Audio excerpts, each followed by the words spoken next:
Hey there, this is Katrina Joy Nepesina, your Lexis Research Attorney, local law school rep, and I'm here with this week's tip of the week. And I'm actually going to be showing you two tools today, two very time-saving tools called Shepard's BriefLink and Shepard's BriefCheck. What these tools allow you to do is allows you to ensure that you're citing to good law and check for citation and quotation errors without you having to spend tons of time doing so, because I know time is of the essence as you work to finish up your briefs and your memos. So how do you access these tools? Well, first of all, when you're on the Lexis Advanced Research homepage, or anytime you're on Lexis Advanced, anywhere you are, you can find this tile grid menu on the top left corner of your screen.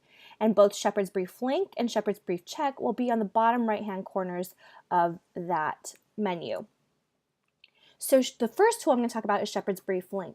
What Shepard's BriefLink allows you to do is it allows you to upload your Word document, whether it's your own memo or brief or opposing counsel's memo or brief when you get into your summer jobs, and you pull it into the system, and what it will do is it will generate back a report back to you, which links you into the cases that you cited to, and you have the option from the menu options to choose to include the Shepard signal indicators.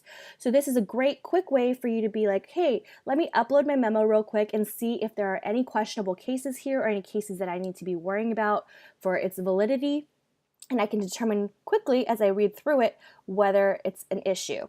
Also, like I said, if you're using this to upload opposing counsel's brief or memo, you're getting ready to go against oral arguments with them, you can read the cases that they cite to in their brief or their memo, and go directly there from the link that pops up within the BriefLink report. The next tool I'm going to talk about is called Shepard's BriefCheck. Now, in comparison, they sound very similar, but Shepard's BriefCheck is very different from BriefLink in that it gives you a much more thorough and extensive report. So this is something if you are getting ready to submit your final brief, submit your final memo for class, and you really want to make sure everything is good to go, then Shepard's BriefCheck might be the one you really want to stick to. So the first step, once you choose Shepard's BriefCheck from that tile grid menu, is to go ahead and upload your document. You can also notice that they allow you to enter a list of citations. So if all you're really worried about is pulling the Shepard's reports for all of your cases, you can just take the list of citations from your table of authorities and do it this way. But personally, pro tip, I think it's easier to go ahead and just upload whatever it is that you're working on or what you get back from opposing counsel. And notice that you can do it by Word doc or by PDF, and it can generate up to 600 reports within the BriefCheck report.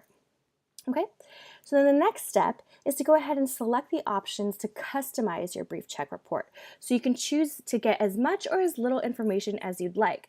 So here's where I was talking about it being a much more thorough and extensive report.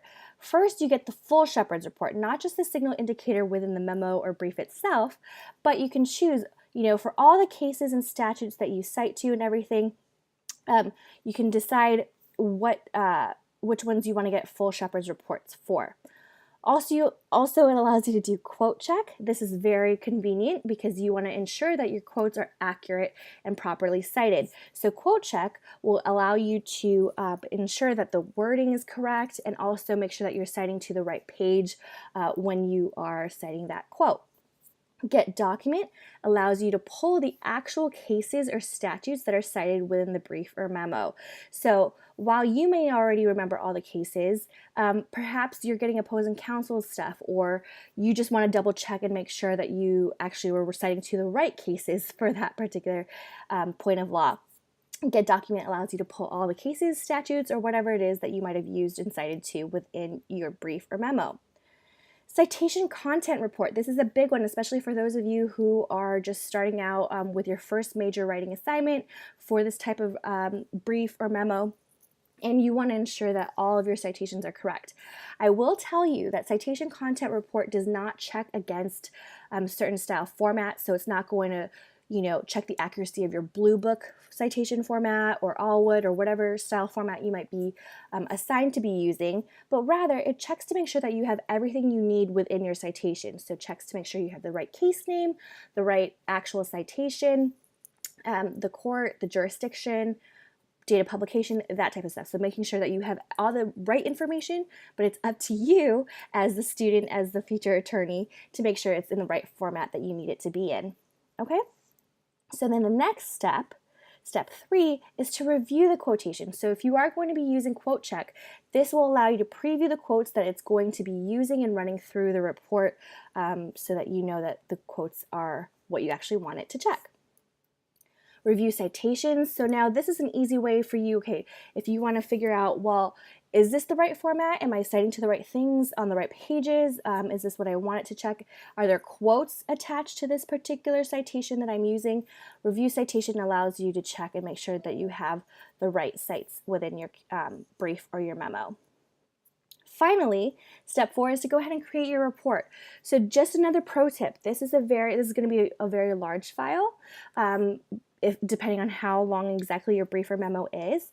So you can choose a couple of different ways. You can choose to print it. Again, we will offer you free printing, but I would suggest either downloading it or adding it to a folder because it is a larger file. So you can download it as a PDF, or if you want, in this drop down, you can change it to Word doc so that you can edit within that Word doc there.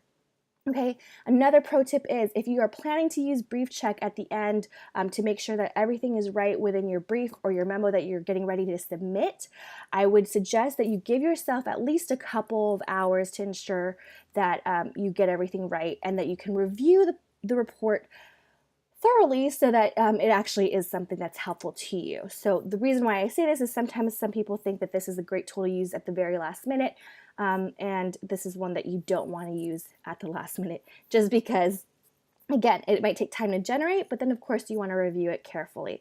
So if you're trying to save the time and it's a last minute type of thing and you just want to double check real quick, then maybe BriefLink is the option or way you want to go. Okay, well, I hope you found this tip helpful, and if you have any questions about this or anything else that we can help you with, I, along with your student reps, are more than happy to talk to you. Feel free to contact us. Our contact information is on your law school homepage, lexisnexis.com/law school.